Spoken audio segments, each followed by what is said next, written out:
যে মানুষের মধ্যে ন্যায় বিচার করতে হবে কোরআন দিয়ে।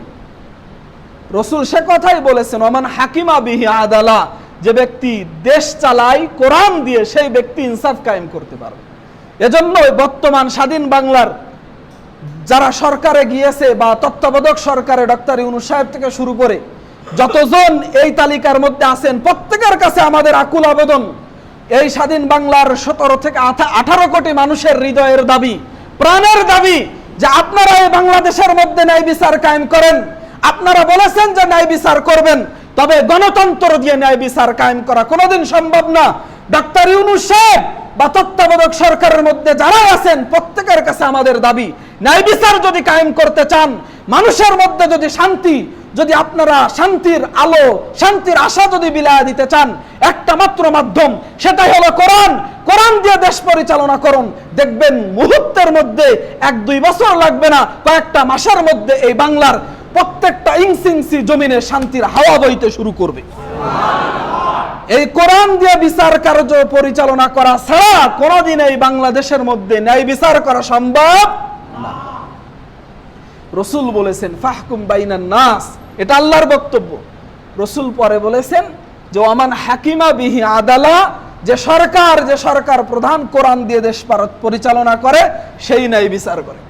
আর যে তার ক্ষমতা পাওয়ার পরে ন্যায় বিচার করে দেশ পরিচালনা করে, ন্যায়পরায়ণ ইনসাফগার বাদশাকে আল্লাহ তাআলা রসুলের মাধ্যমে সংবাদ দিয়েছেন যে সাবাতুন ইউজিল্লুহুমুল্লাহু ফি জিল্লিহি ইয়াওমা লা জিল্লা ইল্লা জিল্লুহু, যেদিন আরশের ছায়া ব্যতীত অন্য কোনো ছায়া বাকি থাকবে না, সেদিন কিয়ামতের দিন, ওই কিয়ামতের দিন ভয়াবহ অবস্থার মধ্যে 7 শ্রেণীর লোকদেরকে আল্লাহ তাআলা আরশের ছায়া তলে অবস্থান, তাদেরকে আশ্রয় দান করে জান্নাতি মেহমানখানায় তাদেরকে বসাইবেন, জান্নাতি মেহমানখানার তাদেরকে মেহমানদারি করবেন আল্লাহ তাআলা নিজ কুদরতি হাতে। তার মধ্যে থেকে 1 নম্বর হলো ইমামুন আদিলুন, ন্যায়পরায়ণ ইনসাফগার বাদশা। সুবহানাল্লাহ বল।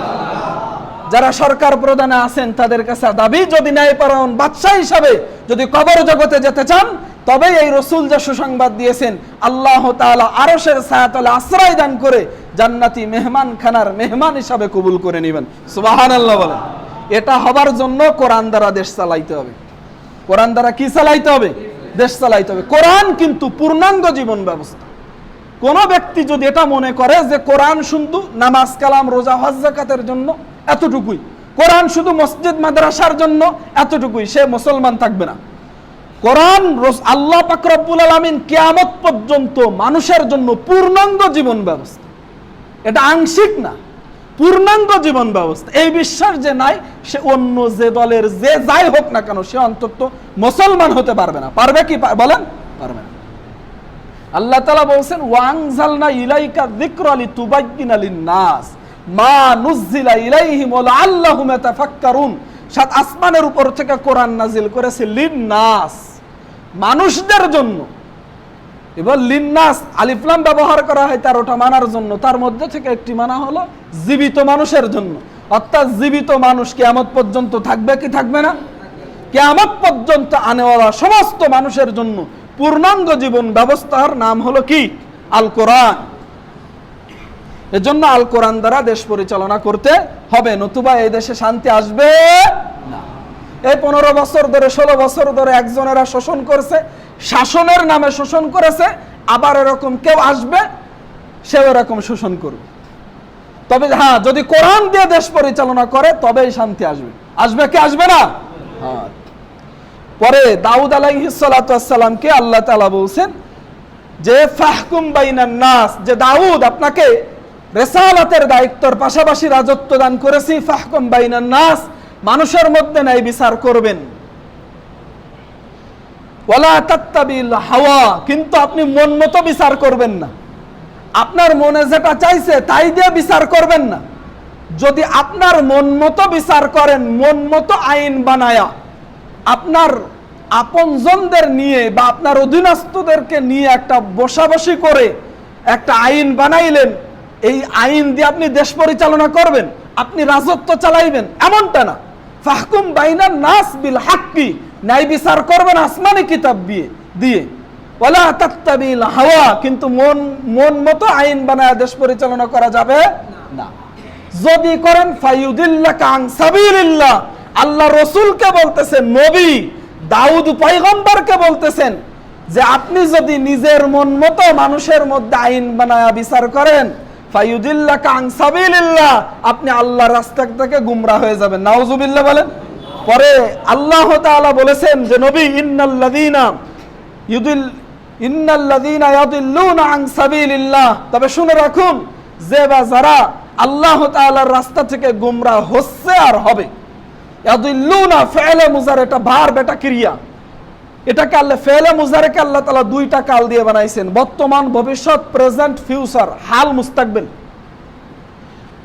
ওই সেই জামানায় দাউদ পয়গম্বরকে যখন আল্লাহ তাআলা বলতেছিলেন যে আপনি শুনে রাখুন যে বা যারা আল্লাহর রাস্তা থেকে গুমরাহ হচ্ছে এবং হবে, ভবিষ্যৎ 2-1 বছর না কিয়ামত পর্যন্ত, কিয়ামত পর্যন্ত তা আল্লাহর রাস্তা থেকে গুমরাহ হচ্ছে কিভাবে? আসমানি কিতাব দেশ পরিচালনা করবার জন্য দিয়েছেন, রাজত্ব চালানোর জন্য আসমানি কিতাব সংবিধান স্বরূপ দিয়েছেন। এই সংবিধান পাওয়ার পরেও ওই সংবিধান দিয়ে দেশ পরিচালনা না করে, ওই সংবিধান দিয়ে মানুষের উপরে বিচার কার্য পরিচালনা না করে মন মতো আইন বানায়া মানুষের মধ্যে বিচার করতেছে, তাই তো গুমরাহ হচ্ছে। এই গুমরা যারা হবে লাহুম আযাবুন শাদীদুম বিমা নাসু ইয়াউমাল হিসাব। আল্লাহ বলেন যে তাদের জন্য রয়েছে সখ্ত আযাব, লাহুম আযাবুন শাদীদুম বিমা নাসু ইয়াউমাল হিসাব, যে তাদের জন্য রয়েছে সখ্ত আযাব, কঠিন আযাব। কাদের জন্য? যারা আসমানি কিতাব পেয়ে ক্ষমতার সাথে সাথে আসমানি কিতাব পাওয়ার পরেও কোরআন দিয়ে বিচার কার্য পরিচালনা না করছে, তাদের জন্য রয়েছে কঠিন শাস্তি। তাহলে এই বাংলাদেশ স্বাধীন হয়েছে ধরেন প্রথমবার 1971 সালে। ওই 71 সালের পর থেকে যারাই সরকার প্রধান হয়েছে, এই 1971 সালের পর থেকে বাংলাদেশ, আর আজ 2024 সাল, ওই 1971 সালের পর থেকে 2024 সালের মধ্যে যারাই ক্ষমতায় আসছে, যাদেরকে আল্লাহ তাআলা রাজত্ব দান করেছেন, এই তাদের মধ্যে থেকে যারাই কোরআন দিয়ে দেশ পরিচালনা না করে গণতন্ত্র নামক আব্রাহাম লিঙ্কনের তৈরি মানব রচিত সংবিধান দিয়ে, কোরআন সংবিধানকে পিছনে ফেলে মানব রচিত গণতন্ত্র দিয়ে দেশ পরিচালনা করেছে, মানুষের মধ্যে বিচার করেছে, তাদের প্রত্যেকের জন্য রয়েছে সখ্ত আযাব। ঠিক কি ঠিক না বলেন? সে যে দলই করুক না কেন, ক্ষমতা পাইছেন আপনি মুসলমান, ক্ষমতা দিছে কে? ক্ষমতা দিছে কে? জোরে আওয়াজ করে বলেন। আল্লাহ তাআলাই ক্ষমতা দিছে। সূরা আলে ইমরানের 26 নম্বর আয়াত, সকলের আয়াতটা মুখস্থ থাকা আমি মনে করি আছে। কুলিল্লাহুম্মা মালিকাল মুলক, যে সমস্ত ক্ষমতার মালিক যিনি, তিনি কে? আল্লাহ। জোরে আওয়াজ করে বলেন, তিনি কে? আল্লাহ। তুতিল মুলকা মান তাশা, আল্লাহ বলেন আমি যাকে চাই তাকে রাজত্ব দান করি, আমি যাকে চাই তাকে ক্ষমতা দান করি। ইতিপূর্বে 15-16 বছর ধরে যারা রাজত্বে ছিল, ক্ষমতায় ছিল, তাদেরকে রাজত্ব দান করেছিলেন কে? আল্লাহ। সে যেভাবে আসুক আল্লাহই দিছিলেন। কেন দিছেন? এর আগের আয়াতে বলেছে লিয়াবলুয়াকুম ফিমা আতাকুম, রাজত্ব আল্লাহ তাআলা কেন দেয়? পরীক্ষা করবার জন্য। কি করার জন্য? এই 15 বছর ধরে যারা রাজত্ব করেছে তাদেরকে ক্ষমতা দিছিলেন কে? আল্লাহ। ওয়া তানজিউল মুলকা মিম্মান তাশা, এবং আল্লাহ তাআলা বলেছেন যার কাছ থেকে চাই আমি রাজত্ব ছিনিয়ে নিই। এই যারা 16 বছর রাজত্ব করার মতো পালিয়ে গেছে, অত্যাচারের স্টিম রুলার চালাইছে, আমি যে গত কুরবানির পরেও আগেও আলোচনা করেছিলাম যে জুলুমের যারা জুলুম করে, ইন্নাহু লা ইফলিহুজ জালিমুন, আল্লাহ বলেছেন সূরা ইউসুফের মধ্যে আছে ইন্নাহু লা ইফলিহুজ জালিমুন। ইফলিহু ফেলে মুজারে, বর্তমান ভবিষ্যৎ। যারা জুলুম করছে আর করবে তারা কোনোদিন লা ইফলিহু, সফল হচ্ছে না, হবেও না। যারা জালেম তারা কোনোদিন সফল হতে পারে না। সীমিত সময়ের জন্য, কয়েকটা বছরের জন্য দেখবেন যে তারা অনেক সুখে শান্তিতে জিন্দেগি বছর করতেছে, তারা অনেক আনন্দে সময় কাটাইতেছে, কিন্তু প্রকৃতপক্ষে তারা সফল না। তো যাদেরকে রাজত্ব দিয়েছিলেন তাদেরকে দিয়েছিলেন আল্লাহ, এবং তাদের কাছ থেকে রাজত্ব ছিনিয়ে নিয়েছেন যিনি, তিনি কে? আল্লাহ। আল্লাহ রাজত্ব ছিনিয়ে নিয়েছেন, এবং বর্তমানে যাদের হাতে রাজত্ব তুলে দিয়েছেন কে? আল্লাহ রাজত্ব দিয়েছেন। এই রাজত্ব পাওয়ার পরে যারা ক্ষমতায় বসেছেন তাদের জন্য আকুল আবেদন, কোরআন দিয়ে দেশ পরিচালনা করুন। আর এই বাংলাদেশের 18 কোটি মানুষ এটাই চাই। আপনারা চান কি চান না? জোরে আওয়াজ করে বলেন, আপনারা চান কি চান না এই স্বাধীন বাংলাদেশের 56,000 বর্গ কিলোমিটারের, হ্যাঁ, টেকনাফ থেকে তেতুলিয়া পর্যন্ত, রূপসা থেকে পাথুরিয়া পর্যন্ত এই বাংলার প্রতিটা ইঞ্চি জমিনে কোরআন দিয়ে দেশ পরিচালনা হোক, এটার আপনার চান কি চান না? এটাই আপনাদের কাছে আমাদের এটাই দাবি যে কোরআন দিয়ে দেশ পরিচালনা করেন, শান্তি পাবেন। যদি কোরআন দিয়ে দেশ পরিচালনা না করেন, গণতন্ত্র বলেন, সমাজতন্ত্র বলেন, গণতন্ত্র, সমাজতন্ত্র, জাতীয়তাবাদ, ধর্ম নিরপেক্ষতা, প্রত্যেকটাই কুফরি মতবাদ। মুসলমান হওয়ার জন্য কালেমা পড়া লাগে। কালেমা না পড়লে সে মুসলমান হতে পারে? কথা বলেন। কালেমায় বিশ্বাসী না হয়ে কেউ মুসলমান হতে পারে? ঠিক তেমনি ভাবে গণতন্ত্রে বিশ্বাসী হওয়ার জন্য তাদের একটা কালিমা মুখস্থ করা লাগে, বিশ্বাস করা লাগে।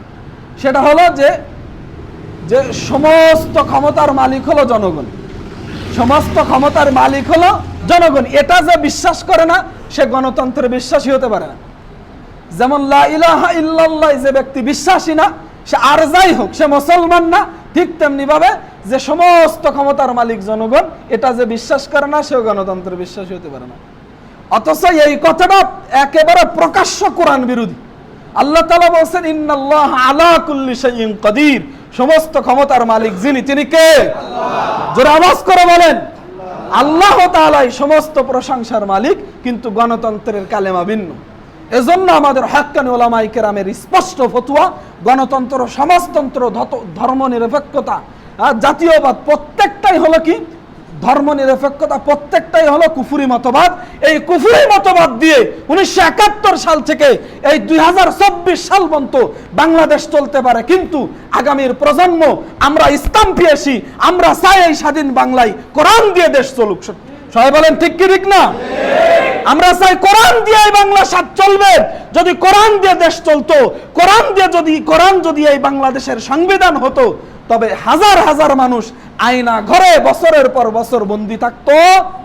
যদি কোরআন দিয়ে দেশ পরিচালনা হতো, তবে এই দেশের কোরআনের রাহবার, হাদিসের রাহবার, ইসলামের রাহবার উলামায়ে কেরাম আজকে কারা নির্যাতিত হতে পারতো না।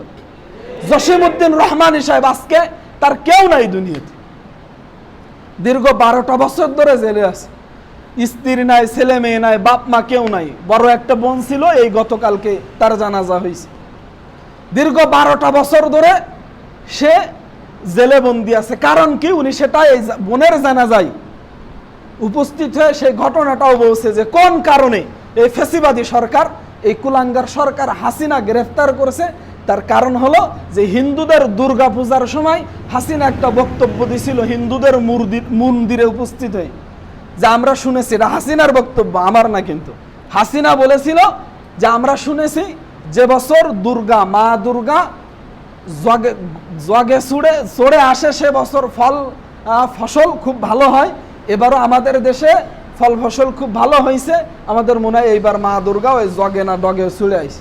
নাউজুবিল্লাহ বলবেন না? এটা হিন্দুদের আকীদা থাকতে পারে, হিন্দুরা বলতো, কোনো আপত্তি ছিল না। কিন্তু এই স্বাধীন বাংলার এই যে 17 কোটি, যদি 18 কোটি মানুষ হয়, তো 16 কোটি তো মুসলমান। এই মুসলমান নিজেও মুসলমান দাবি করে, আবার তাহাজ্জুদ পড়ে, কোরআন পড়ে, আবার কত কিছু করে। সে যদি এই কথাটা বলে, তো এই জসিমউদ্দিন রহমানী সাহেব, উনি তখন জেলের বাহিরে ছিলেন। 2013 সালের ঘটনা। ওই 13 সালে উনি প্রতিবাদ করেছিলেন যে বাংলাদেশের প্রধানমন্ত্রী হয়ে আপনি হিন্দুদের তাল মিলায়া আপনি হিন্দুদের জয়গান গাবেন, তাদের ধর্মীয় প্রবাদ বাক্য আপনারা গাইবেন, তাহলে আপনি মুসলমান না রেখে, আপনি মুসলমান না দাবি করে হিন্দু দাবি করেন। কথা বলেন ঠিক কি ঠিক না? এটা ওনার কোনো ভুল কথা হয়েছে নাকি? আপনি মুসলমান দাবি করবেন, আবার হিন্দুদের পক্ষ নিয়ে কথা বলবেন, দাদা বাবুদের ওখানে যে সিঁদুর লাগাবেন, আবার দাদার সাথে রাত কাটাবেন, তা হবে? কথা বলেন। এই কথা উনি বলেছিলেন যে আপনি স্পষ্টভাবে আপনার পরিচয়টা দিন। আপনি মুসলমান যদি হন, তবে এমন কত কথা বলবেন না যেটা মুসলমানদের সঙ্গে যায় না, যেটা কোরআনের সঙ্গে যায় না, যেটা রাসূলের হাদিসের সঙ্গে যায় না। যদি হিন্দু হন, প্রকাশ্যে বলেন যে এতদিন আমি হাসিনা ছিলাম, আমি আজকে কি সিরি যা কোন, এই পরিচয় দিন। স্পষ্টভাবে বলেছিলেন। এ কারণে এই 12-13 বছর ধরে জসিমউদ্দিন রহমানীকে জেলে ভরে রাখছে হাসিনা। তার কেউ নাই। আশা করি অনতিবিলম্বে ওলামায়ে কেরাম মেহনত করতেছেন, আবারও উনি মুক্ত বাতাসে এসে আবারও ইসলামের দাওয়াত দিবেন, আবারও কালেমার দাওয়াত দিবেন। দিবেন কি দিবেন না? ইনশাআল্লাহ। এজন্য মুহতারাম হাজিরিন, সময় হয়ে গেছে। তো যারা এখানে উপস্থিত আছেন আপনারাও পণ এবং প্রতিজ্ঞা করেন। গণতন্ত্রের বহুত আমরা আমরা আর কয়দিনের পোলাপান, আপনারাই তো জানেন সবকিছু। গণতন্ত্র দিয়ে কোনোদিন শান্তি আসবে না। যদি শান্তি আসতে হয় কোরআন দিয়েই শান্তি আসবে। এজন্য যতদিন বেঁচে থাকবেন, যতদিন শরীরে রক্ত থাকবে, ততদিন পর্যন্ত একটা পণ এবং প্রতিজ্ঞা করেন ইসলামের পক্ষে কথা বলবো। যতদিন বেঁচে থাকবো ততদিন পর্যন্ত ওলামায়ে কেরামের পক্ষেই কথা বলবো। যতদিন বেঁচে থাকবো ততদিন পর্যন্ত ইসলামের পক্ষেই কথা বলবো। যতদিন বেঁচে থাকবো ততদিন আমাদের দাবি একটাই থাকবে, এই বাংলাদেশে গণতন্ত্র, সমাজতন্ত্র, জাতীয়তাবাদ, ধর্মনিরপেক্ষতা এটা আমরা চাই না, এটা চাই না। আমরা বাংলাদেশে চাই কোরআন, আমরা বাংলাদেশে চাই কোরআন। ঠিক কি ঠিক না? এই দাবি আমাদের সকলেই থাকবে তো ইনশাআল্লাহ। মনে রাখবেন, যারা ইসলামের পক্ষে কথা বলেছে, যারা ইসলামের জন্য কারাবরণ করেছে, যারা ইসলামের জন্য রক্ত দিয়েছে, তারা ইতিহাস হয়ে গিয়েছে। আল্লামা সাঈদী সাহেব চলে গেছে, এখান থেকে 100 বছর পরে আমি আপনি থাকবো না, কিন্তু আমাদের পূর্বসূরীরা একথা উচ্চারণ করবে, আল্লামা সাঈদী সাহেব ইসলামের কথা বলেছে, বাতিলের বিরুদ্ধে কথা বলেছে, কিন্তু কোন বাতিলের কাছে মাথা নত করে না। মুহতারাম হাজিরিন, এজন্য আমি থাকবো না। আমাদের পূর্বসূরি কতজন চলে গেছে, তাদের নাম নেওয়ার মতো নাই, কিন্তু যারা বাতিলের বিরুদ্ধে সংগ্রাম করেছে, আন্দোলন করেছে, বুকের তাজা রক্ত ঢেলে দিয়েছে, তাদের নাম অনন্ত অনন্তকাল ইতিহাসের পাতায় স্বর্ণ অক্ষরে লেখা থাকবে। থাকবে কি থাকবে না? এজন্য আবু সাঈদ ভাই থেকে শুরু করে যত ওলামা, যত মানুষ এই স্বাধীনতার জন্য জীবন দিছে, আমরাও আন্দোলন করেছি। হাটহাজারী মাদ্রাসা আজকে বন্ধ, এই আন্দোলনকে কেন্দ্র করে। একথা আমি কোনো জায়গায় বলি না। হাটহাজারী মাদ্রাসা আজকে বন্ধ। উম্মুল মাদারিস বলা হয় তাকে, গোটা বাংলাদেশের মধ্যে থেকে সব থেকে বড় মাদ্রাসা, এমনকি এশিয়া মহাদেশের মধ্যে থেকে সব থেকে হাদিসের দর্স, সব থেকে বড় হাদিসের দর্স হয় যেটা, সেটা উম্মুল মাদারিস হাটহাজারী মাদ্রাসা। এই আন্দোলনকে কেন্দ্র করে একটা সমস্যার কারণে সবকিছু বলা যাচ্ছে না, এই হাটহাজারী মাদ্রাসা বন্ধ হয়ে গেছে। অনতিবিলম্বে আবার খুলবে ইনশাল্লাহ। আমরাও আন্দোলন করেছি। আমাদের মাদ্রাসা পড়ুয়া 14 জন হাফেজ আলেম সহ 74 জন মারা গেছে। 74 জন বুকের তাজা রক্ত ঢেলে দিছে। 74 জন মাদ্রাসা পড়ুয়া আর স্কুল কলেজ ভার্সিটির ভাইয়েরা তো ইন্তেকাল করছে, শহীদ হয়েছে। তাদের সকলের জন্য আমরা দোয়া করব। তাদের সকলের জন্য আল্লাহ তাআলা যেন জান্নাতের মেহমান বানায় দেয়, তাদেরকে যেন আল্লাহ তাআলা জান্নাতের সবুজ পাখি বানায় কিয়ামত পর্যন্ত উড়ার সুযোগ করে দেয়। এজন্য ইসলামের পথে থাকবেন তো ইনশাআল্লাহ। আমরা কারোর দালালি করব না ইনশাআল্লাহ, কারোর দালালি করব না। এজন্য একটু পণ এবং প্রতিজ্ঞা করেন। এর আগেই বলছি, যতদিন থাকবো ন্যায়ের পক্ষে থাকবো, থাকবো তো ইনশাআল্লাহ। যতদিন বেঁচে থাকবো ততদিন ইসলামের পক্ষে থাকবো। যতদিন বেঁচে থাকবো ততদিন আমরা কোনো জালেমকে সাপোর্ট করব না, জালেমের পক্ষ নিব না। যে জুলুম করে সে যেমন অপরাধী, যে জালেম, যে জুলুম করে তাকে বলা হয় জালেম। সে জালেম যেমন অপরাধী, জালেমের যে সাপোর্ট করে, যে পক্ষ নেয়, সেও তেমন অপরাধী। আল্লাহ বলেছেন ওয়ালা তারকানু ইলাল্লাযিনা যালামু, যে তোমরা জালেমদের পক্ষ নিও না। ওয়ালা তারকানু ইলাল্লাযিনা যালামু, একটু ছোট একটু কথা বলি। ইলাল্লাযিনা যালামু, যালামু ফাইলে মুজারে, এটা ভার্ব না, ফাইলে মাজি। যালামু জামা মুযাক্কার গায়েবে সিগা। তো এই ফাইলে মাজিটা যদি ইসমে মৌসুলের পরে আসে তাহলে 3টা অর্থ দাঁড়ায়, এটা মুজারের মানা দেয়। তাহলে ফাইলে মাজি মানে অতিবাহিত, অর্থাৎ যারা অতীতে জুলুম করেছে, বর্তমানে করছে এবং ভবিষ্যতে করবে, আল্লাহ বলেন তাদের পক্ষ তোমরা নিও না।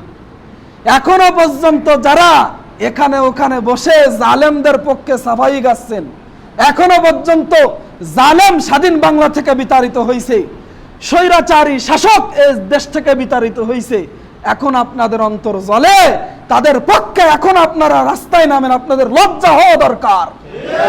কথা বলেন ঠিক কি ঠিক না? যদি মুসলমান দাবি করে যদি এখনো জালেমদের পক্ষ নেন, যদি মুসলমান দাবি করে এখনো কোনো স্বৈরাচারী শাসকের পক্ষে সাফাই গান, বুঝতে হবে আপনার জন্মের সমস্যা আছে, আপনার আপনার রক্তের সমস্যা আছে, মনে হয় জন্মের পরে আপনার ডান কানে আযান বাম কানে ইকামত হয় নাই, মনে হয় আপনার জন্মের পরে উলুধ্বনি কানে হয়েছে। কথা বলেন ঠিক কি ঠিক না? সুস্পষ্ট ভাবে 16 বছর ধরে যেভাবে মানুষের উপরে অত্যাচার স্টিম রুলার চালাইছে, এটা এই চোখে দেখার পরে, এই কানে শ্রবণ করার পরেও যে ব্যক্তি জালেমদের পক্ষ নাই, সে কোনোদিন মুসলমান হতে পারে না। সে কোনোদিন মুসলমান হতে পারে না। তার জানাজা পড়া বৈধ হবে না। স্পষ্ট পয়গাম আমাদের হেফাজতে ইসলাম শুরু করে জামাতে ইসলামী, চরমনার যে শায়েখ আছে, চরমনার যে রাজনৈতিক যে দল এবং যতই মুসলমানদের এই বাংলাদেশে ইসলামী দল আছে, সমস্ত দলের প্রধানকে বলবো, আপনারা ঐক্যবদ্ধ হন। ঐক্যবদ্ধ না হলে মনে রাখবেন, যারাই ক্ষমতা আসুক, গণতন্ত্রকে নিয়ে সামনে আসলে কোনোদিন আমাদের জন্য ইসলামের বিজয় আসবে না। যারা ইসলামপন্থী দলের যারা প্রধান আছেন, প্রত্যেকেই যদি ঐক্যবদ্ধ হয়ে দলমত নির্বিশেষে নামাজে যেমন এক কাতারে কাতার বেঁধে কে আওয়ামী লীগ, কে জামাত ইসলাম করে, কে হেফাজতে ইসলাম করে, কে বা চরমনাই করে, কোনো ভেদাভেদ নাই, একবারে দাঁড়ায়া এমন ভাবে যদি ঐক্যবদ্ধ হয়ে যদি আমরা মুসলমানরা একত্রিত হয়ে যদি মাঠে ময়দানে সোচ্চার থাকতে পারি, তবে এই বাংলাদেশে ইসলামের জয় আসবে। নতুবা এই দলে দলে ভাগ হয়ে যে চরমনা আলারা চরমনার মতো, জামাত ইসলামের মতো, ওদিকে মামুনুল হক সাহেবের খেলাফত মজলিস ওনাদের মতো না, এক হতে হবে। আমাদের কোরআন কয়টা? কথা বলেন। আমাদের ধর্মের নাম ইসলাম। আল্লাহ তাআলা একজন, আমাদের অনুসরণযোগ্য নবী একজন, এক নবীর এক উম্মত, সংবিধান একটা, কোরআন। আমরা চাই, আমরা সাধারণ মানুষ, আপনাদের কাছ থেকে যারা দেশের কর্ণধার আছেন, আমরা চাই ঐক্যবদ্ধ হন। ঐক্যবদ্ধ হয়, আমরা আর ভেদাভেদ চাই না। আমরা আর ভেদাভেদ চাই, বলেন, আমরা ভেদাভেদ চাই না। যারা আছেন ঐক্যবদ্ধ হন। আল্লাহ তাআলা বলেন, ওয়াতাসিমু বিহাবলিল্লাহি জামিআ ওয়ালা তাফাররাকু, আল্লাহর রজ্জুকে, আল্লাহর সংবিধানকে সকলে ঐক্যবদ্ধভাবে আঁকড়ে ধরো। ওয়ালা তাফাররাকু, দলে দলে ভাগ হয়ো না। বয়ানটা কার? এই ওয়াজ আল্লাহ তাআলাই করেছেন। যারা আমাদের ইসলামপন্থী দলের যারা প্রধান আছেন, আপনাদের কাছে আকুল আবেদন, এই কোরআনকে সামনে রাখেন, এই আয়াতকে সামনে রেখে ছোট খাটো এই মাসআলা ভুল ত্রুটিকে সামনে রেখে আর ভাগ হয়েন না। ঐক্যবদ্ধ হয়ে সামনে অগ্রসর হন। আমরা ইসলামের জন্য জান দিতে প্রস্তুত, আমরা ইসলামের জন্য জীবন দিতে প্রস্তুত। তবে আপনারা সেইভাবে আমাদেরকে নেতৃত্ব দেন। আমরা চাই সমস্ত উলামায়ে কেরাম ঐক্যবদ্ধ হয়ে ইসলামের জন্য আবার ডাক দিক, গণতন্ত্রকে মুছে দিয়ে আমরা এই স্বাধীন বাংলাদেশে খেলাফা কায়েম করব ইনশাআল্লাহ। আমরা খেলাফা কায়েম করতে জীবন দিব, আমরা খেলাফা কায়েম করবার জন্য রক্ত দিব। রক্তের বিনিময়ে এক সাগর নয়, 7 সাগর রক্তের বিনিময়ে যদি এই বাংলার জমিনে খেলাফা কায়েম হয়, আমরা এই স্বাধীন বাংলার সমস্ত মুসলমানরা বুকের তাজা রক্ত ঢেলে দিতে রাজি আছি। কথা বলেন, আছে কি নাই? ইনশাআল্লাহ আল্লাহ তাআলা আমাদের সকলকেই তৌফিক দান করুন। সকলে বলেন আমিন।